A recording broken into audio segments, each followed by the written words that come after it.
નમસ્કાર, weather analysis સાથે હું છું પાયલ અને ગુજરાતમાં ચોમાસું ક્યારે બેસશે, આપણું ચોમાસું ક્યાં પહોંચ્યું છે અને ક્યાં અટવાઈ ગયું છે એની વિસ્તારથી વાત કરીશું. સાથે જ અત્યારે પ્રી મોન્સૂનના ભાગરૂપે અને અલગ અલગ સિસ્ટમ જે પસાર થઈ રહી છે એના ભાગરૂપે વરસાદ પડી રહ્યો છે. કયા જિલ્લાઓમાં પહેલાં એલર્ટ છે, વિંડીમાં ક્યાં વરસાદ બતાવી રહ્યા છે એની વાત કરીએ તો તમે જુઓ કે આજે વહેલી સવારથી દક્ષિણ ગુજરાતના ભાગ અને સાથે જ સૌરાષ્ટ્રના ભાગોમાં વરસાદ બતાવે છે. એટલે અહીંયા જૂનાગઢવાળો આખો જે પટ્ટો છે ત્યાં વરસાદ પડી રહ્યો છે.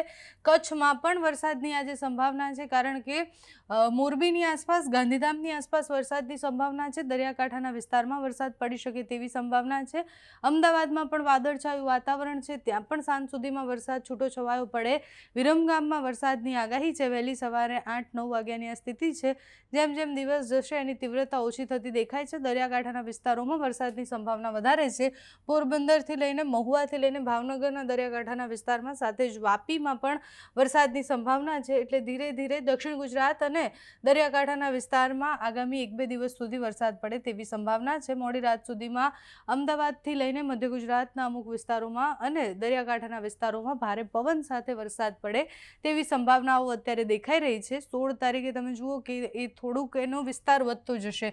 એટલે જે સૌરાષ્ટ્રના ભાગ છે ત્યાં મોટાભાગના વિસ્તારોમાં, દરિયાકાંઠા સિવાય રાજકોટ, મોરબી, સુરેન્દ્રનગરવાળા વિસ્તારમાં વરસાદ પડશે. કચ્છમાં વરસાદ પડવાની સંભાવના છે અને ધીરે ધીરે મધ્ય ગુજરાતમાં પણ વરસાદ પડશે, કારણ કે ઇન્દોરની આસપાસ અહીંયા એક સિસ્ટમ જે છે એની અસર થઈ રહી છે. અને એટલે એ સિસ્ટમની જ્યારે અસર થાય છે ત્યારે દરિયાકાંઠાથી લઈને મધ્ય ગુજરાત સુધી એની અસરો દેખાશે. 17 તારીખે થોડો ભારે વરસાદ પડે તેવી સંભાવના છે. પાકિસ્તાન તરફથી સતત વેસ્ટર્ન ડિસ્ટર્બન્સની જે સિસ્ટમો છે એ પસાર થઈ રહી છે અને એટલે એની અસરો પણ થતી રહેવાની છે. અરબી સમુદ્ર અને બંગાળની ખાડી બંને એક્ટિવ છે. બંગાળની ખાડીમાં બનેલી સિસ્ટમ તમે જુઓ કે વિશાખાપટ્ટનમના દરિયાકાંઠાથી લઈને ભુવનેશ્વરથી લઈને મહારાષ્ટ્ર સુધી એની અસર થવાની છે. સિસ્ટમ ત્યાં સુધી ટ્રફ જે છે એ ખેંચાઈને આવશે. પણ મુખ્ય વાત એ કે આપણું ચોમાસું ક્યાં રહી ગયું છે. મહારાષ્ટ્રમાં ચોમાસું અડધે સુધી પણ નથી પહોંચ્યું હજી સુધી. તો ગુજરાતમાં ક્યારે પ્રવેશ થશે? 15 તારીખ એ સંભવિત તારીખ હતી કે નોર્મલ 15 તારીખની આસપાસ ગુજરાતમાં ચોમાસું પ્રવેશી જતું હોય, પરંતુ ઘણી બધી વાર એવું થતું હોય કે જ્યારે બંને તરફથી પવન આવતા હોય, એટલે પૂર્વ અને પશ્ચિમ બંનેના પવન આવતા હોય, તો આ કાં તો એ ચોમાસાને વેગ આપે અને કાં તો પછી અલગ અલગ સિસ્ટમને કારણે ચોમાસું ત્યાં મોન્સૂન બ્રેક લાગી જતી હોય છે. અને મહારાષ્ટ્ર પહોંચ્યા પછી પણ અત્યારે ચોમાસા પર મોન્સૂન બ્રેક લાગી હોય એવી સ્થિતિ દેખાઈ રહી છે. 20 તારીખની આસપાસ જે ચોમાસું છે એ વધારે આગળ વધતું દેખાય છે, કારણ કે આ દરિયાકાંઠાનો આખો વિસ્તાર જે છે મહારાષ્ટ્રનો, ત્યાં બધી જ જગ્યાએ વરસાદ પડતો દેખાય છે. ધીરે ધીરે 20 તારીખ સુધીના ગુજરાતના ઘણા બધા વિસ્તારોમાં પણ સારો એવો વરસાદ પડે તેવી સંભાવના છે. હવામાન વિભાગ શું આગાહી કરે છે? હવામાન વિભાગ જે સેટેલાઇટ મેપ આપે એમાં તમે જુઓ કે અહીંયાથી વેસ્ટર્ન ડિસ્ટર્બન્સની સિસ્ટમ પસાર થઈ રહી છે, એટલે રાજસ્થાન ઉપરથી એ પસાર થશે, એટલે ઉત્તર ગુજરાત, મધ્ય ગુજરાતને એની અસર થવાની છે. બંગાળની ખાડીમાં પણ એક સિસ્ટમ બનેલી છે જે ધીરે ધીરે વિશાખાપટ્ટનમ તરફ આગળ વધશે.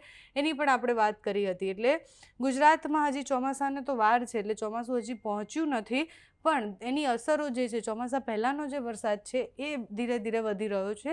આ તમે જુઓ કે આ આપણું ચોમાસું ક્યાં પહોંચ્યું છે એનો આખો મેપ છે, હવામાન વિભાગ આપે છે. બ્લુ લાઇન જે દેખાય છે એકચ્યુઅલીમાં ચોમાસું ક્યાં છે અત્યારે એ સ્થિતિ બતાવે છે. રેડ લાઇન છે એ નોર્મલ તારીખ સુધી ત્યાં પહોંચી જવું જોઈએ એવી સંભાવનાઓ માટે છે. 8 તારીખથી 14 તારીખ સુધીમાં મહારાષ્ટ્રનો આટલો ભાગ જ હજી ચોમાસાએ કવર કર્યો છે. ધીરે ધીરે આગળ વધ્યું છે અને ઉપરના પ્રદેશો તરફ ગયું છે. હવે એ મહારાષ્ટ્રનો પૂરો ભાગ જ્યારે કવર કરે એના પછી ગુજરાતના દક્ષિણના ભાગથી ચોમાસું પ્રવેશે. 15 તારીખ આપણે કહીએ એમ સંભવિત રીતના પ્રવેશી જવું જોઈતું હતું. 10 તારીખ સુધીમાં અડધું મહારાષ્ટ્ર કવર થઈ જાય એટલો વરસાદ પડી જવું જોઈતો હતો, પરંતુ અત્યારે સ્થિતિ નથી.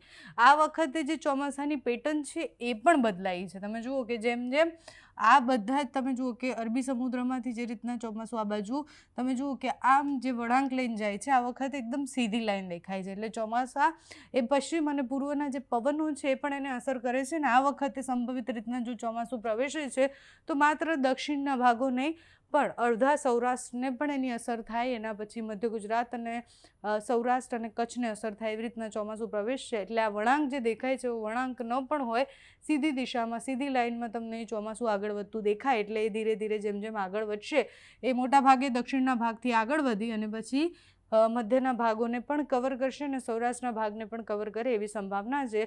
હવે મહારાષ્ટ્રથી ચોમાસું કેવી રીતના આગળ વધે છે અને કેમ અટવાયેલું છે એની અલગ અલગ આપણે જે વાત કરી કે અલગ સિસ્ટમો જે બની રહી છે એ સિસ્ટમ કાં તો ચોમાસાને વેગ આપે કાં તો પછી એને થોભી રાખે.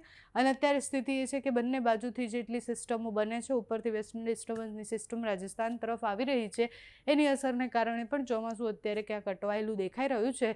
બાકી વિધિવત રીતના ચોમાસું જ્યારે પ્રવેશશે મહારાષ્ટ્રમાં અડધે સુધી ચોમાસું ક્યારે પહોંચે છે એના પછી આપણે તારીખ નક્કી કરી શકીએ કે ગુજરાતમાં પણ એક્ઝેક્ટ આ તારીખની આસપાસ ચોમાસું પ્રવેશી જાય. તમારે ત્યાં વાતાવરણ કેવું છે અત્યારે અમને કમેન્ટ્સમાં જણાવજો. અત્યારે આ વિડીયોમાં બસ આટલું જ. જો તમે અમને યુટ્યુબ પર જોઈ રહ્યા હોય તો સબસ્ક્રાઈબ કરજો, ફેસબુક પર જોઈ રહ્યા હોય તો ફોલો કરજો, અમારા વિડીયોને લાઈક અને શેર કરજો.